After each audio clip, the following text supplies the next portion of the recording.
할렐루야. 2025년 8월 6일 수요일 가정에서 함께 드리는 새벽 예배 자리로 나오신 모든 동양선교회 성도님들을 주님의 이름으로 환영하고 축복합니다. 이 시간 우리의 신앙을 함께 고백하며 예배의 자리로 나아갑니다. 나는 전능하신 아버지 하나님 천지의 창조주를 믿습니다. 나는 그의 유일하신 아들 우리 주 예수 그리스도를 믿습니다. 그는 성령으로 잉태되어 동정녀 마리아에게서 나시고 본디오 빌라도에게 고난을 받아 십자가에 못 박혀 죽으시고 장사된 지 사흘 만에 죽은 자 가운데서 다시 살아나셨으며 하늘에 오르시어 전능하신 아버지 하나님 우편에 앉아 계시다가 거기로부터 살아있는 자와 죽은 자를 심판하러 오십니다. 나는 성령을 믿으며 거룩한 공교회와 성도의 교제와 죄를 용서받는 것과 몸의 부활과 영생을 믿습니다. 아멘. 참 좋으신 하나님 아버지 감사합니다.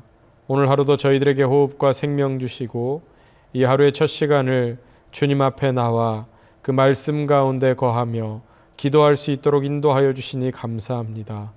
오늘도 주님 은혜 아래 거하는 시간 되게 하여 주옵소서. 오늘도 우리 삶의 주인이 오직 주님 되심을 고백하는 시간 되게 하여 주시고 우리 삶 가운데 펼치시는 하나님의 뜻을 온전히 헤아리는 시간 되게 하여 주옵소서. 내 뜻이 아니라 하나님의 뜻에 합당한 삶 살게 하시고 하나님을 내 편으로 끌어들이는 것이 아니라 내가 하나님 편에 서 있는 삶 살게 하여 주옵소서. 이제 주님의 말씀 앞에 섭니다. 오늘도 말씀 속에 담긴 주님의 음성을 깨닫고 그 음성대로 살아가는 귀하고 복된 하루가 되게 하여 주옵소서. 감사드리며 존귀하신 예수 그리스도의 이름으로 기도합니다. 아멘. 오늘 우리에게 주시는 하나님의 말씀은 구약성경 에스겔 13장 17절에서 23절까지의 말씀입니다. 구약성경 에스겔 13장 17절에서 23절까지 말씀, 제가 하나님의 말씀을 봉독합니다. 하나님의 말씀을 경청하십시오. 너 인자야, 너의 백성 중 자기 마음대로 예언하는 여자들에게 경고하며 예언하여 이르기를 주 여호와의 말씀에 사람의 영혼을 사냥하려고 손목마다 부적을 꿰어매고 키가 큰 자나 작은 자의 머리를 위하여 수건을 만드는 여자들에게 화 있을진저 너희가 어찌하여 내 백성의 영혼은 사냥하면서 자기를 위하여는 영혼을 살리려 하느냐. 너희가 두어 움큼 보리와 두어 조각 떡을 위하여 나를 내 백성 가운데에서 욕되게 하여 거짓말을 고지 듣는 내 백성에게 너희가 거짓말을 지어내어 죽지 아니할 영혼을 죽이고 살지 못할 영혼을 살리는도다. 그러므로 나 주 여호와가 이같이 말하노라. 너희가 새를 사냥하듯 영혼들을 사냥하는 그 부적을 내가 너희 팔에서 떼어버리고 너희가 새처럼 사냥한 그 영혼들을 놓아주며 또 너희 수건을 찢고 내 백성을 너희 손에서 건지고 다시는 너희 손에 사냥물이 되지 아니하게 하리니 내가 여호와인 줄을 너희가 알리라. 내가 슬프게 하지 아니한 의인의 마음을 너희가 거짓말로 근심하게 하며 너희가 또 악인의 손을 굳게 하여 그 악한 길에서 돌이켜 떠나 삶을 얻지 못하게 하였은즉 너희가 다시는 허탄한 묵시를 보지 못하고 전복도 보지 못할지라. 내가 내 백성을 너희 손에서 건져내리니 내가 여호와인 줄을 너희가 알리라 하라. 이것은 하나님의 말씀입니다. 아멘. 할렐루야.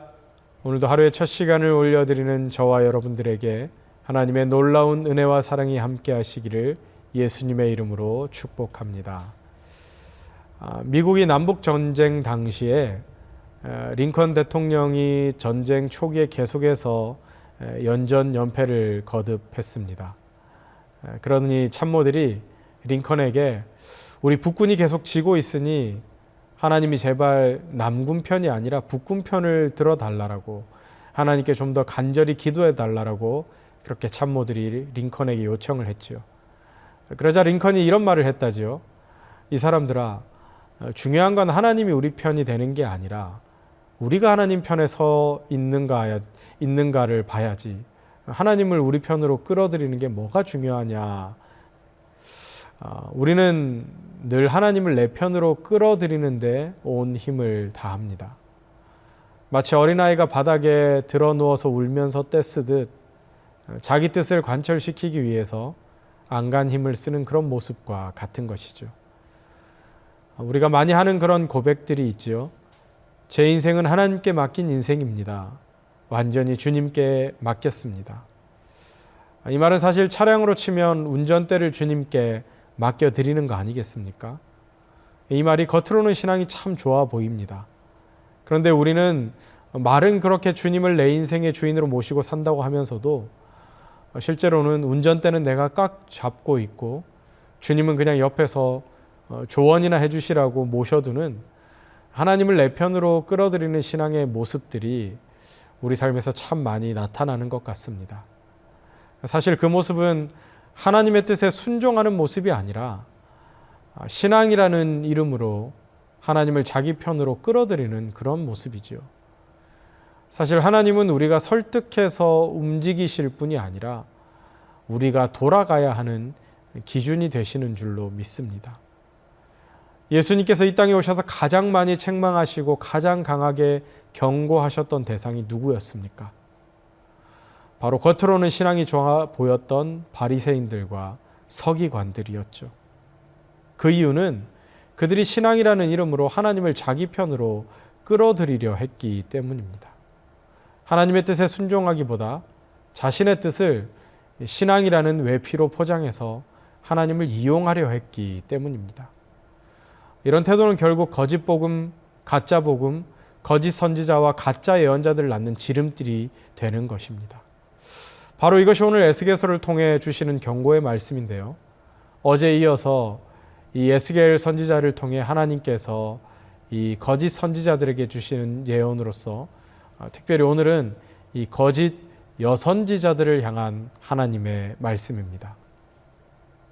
오늘 본문에 나오는 이 거짓 예언자들의 특징이 무엇입니까?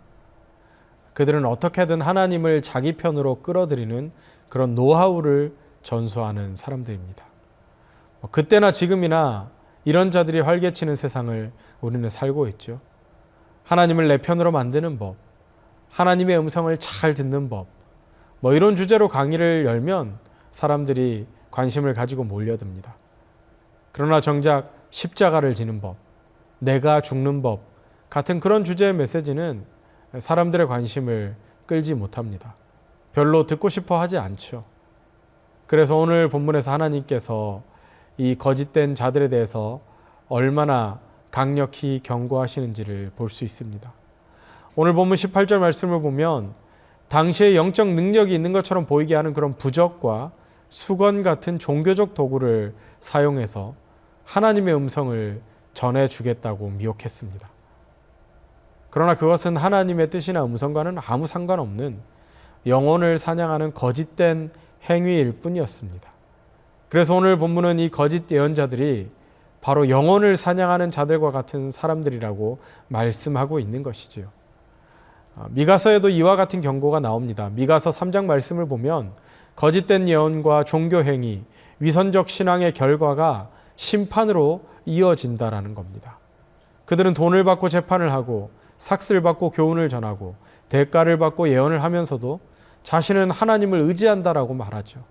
하나님이 우리와 함께 하시니 아무 일도 없을 것이다 라고 말하면서 오히려 백성들을 속이고 하나님의 이름을 욕되게 합니다.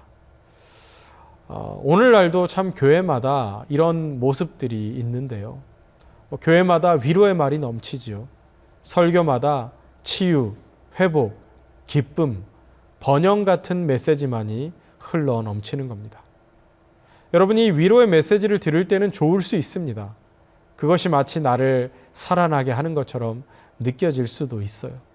하지만 그 끝을 보면 그게 사는 길이 아니라 속는 길일 수 있다는 거예요. 물론 하나님의 위로는 정말 귀한 것입니다. 하지만 우리가 교회에 오는 목적이 단지 위로받기 위해서만이 되어서는 안 된다는 거예요. 나 좀 위로해 주세요. 나 좀 힘 좀 주세요. 나 좀 높여주세요. 우리가 이렇게만 기도한다면 십자가의 길은 멀어질 수밖에 없습니다. 우리가 죽어야 변화가 일어나는 거죠. 우리가 죽지 않으면 달라질 수 없습니다.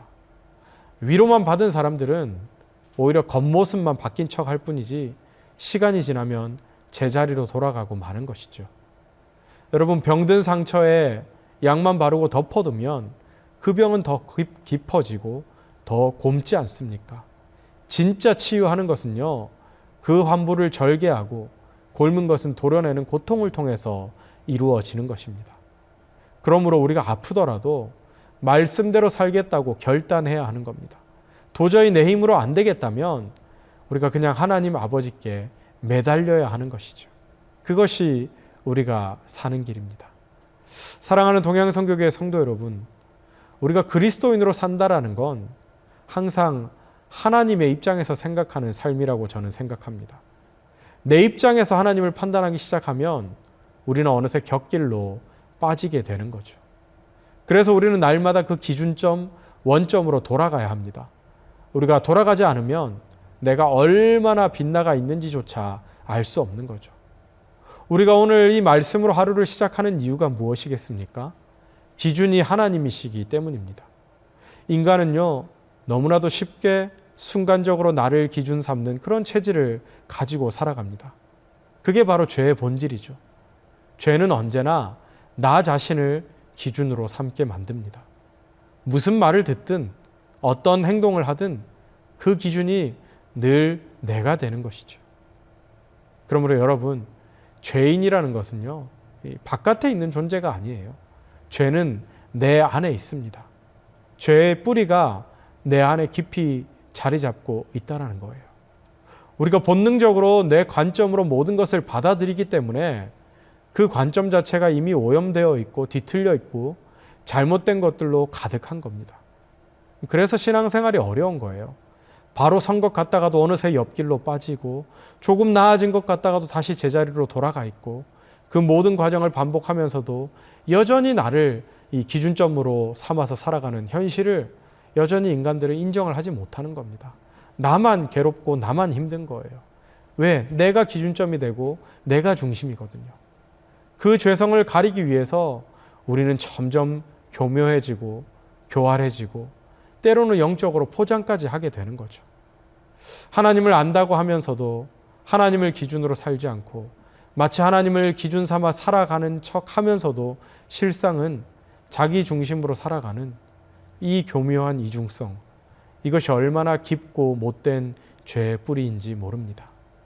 하나님께서는 이런 상태가 덫에 걸린 것이라고 말씀하시는 거예요.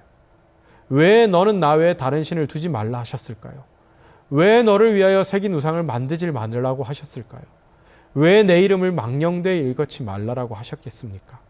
그 모든 경고는 결국 하나님의 하나님 되심을 지켜내기 위한 것입니다. 그런데 인간은 끊임없이 하나님의 하나님 되심을 왜곡하려고 합니다. 바로 그 지점에서 모든 문제가 시작되는 것입니다. 그래서 우리는 날마다 하나님의 그 말씀하신 그 자리로 돌아가야 하는 겁니다. 그렇지 않으면 우리는 여전히 내 입장에서 하나님을 해석하게 되고 내 필요에 따라서 하나님을 이용하려고 들고 하나님조차도 내 뜻대로 조정하려는 그런 습관에 익숙해지는 것이죠. 우리가 가야 할 길은요, 하나님을 내 편으로 끌어오는 것이 아니라 내가 하나님 편에 서는 것입니다. 우리가 하나님 편에 서야 합니다. 오늘 하루도 이 주신 말씀 가지고 하나님 편에 서서 하나님의 뜻에 순종하며 하나님의 마음에 합한 사람으로 살아가는 귀한 결단이 있는 복된 하루의 삶 될 수 있기를 예수님의 이름으로 축복합니다. 함께 기도하겠습니다. 사랑의 하나님, 오늘도 말씀 앞에 서게 하시고 거짓을 분별하게 하신 은혜에 감사드립니다. 하나님을 내 뜻에 맞추려는 어리석인 신앙에서 돌이켜 이제는 내가 하나님의 뜻 앞에 무릎 꿇게 하여 주옵소서. 주님, 진리를 외면하고 달콤한 말에만 귀 기울이던 저희들의 귀를 열어 주의 음성을 듣게 하시고 편안함보다 순종을, 위로보다 회개를 선택하게 하여 주옵소서. 오늘도 십자가 앞에서 나를 내려놓고 내 생각과 고집을 죽이며 온전히 하나님 편에 서는 삶을 살게 하여 주옵소서. 우리의 영혼을 끝까지 지키시는 예수 그리스도의 이름으로 기도하옵나이다. 아멘. 이제 개인 기도의 시간입니다. 계속해서 기도의 자리로 나아가시기 바랍니다.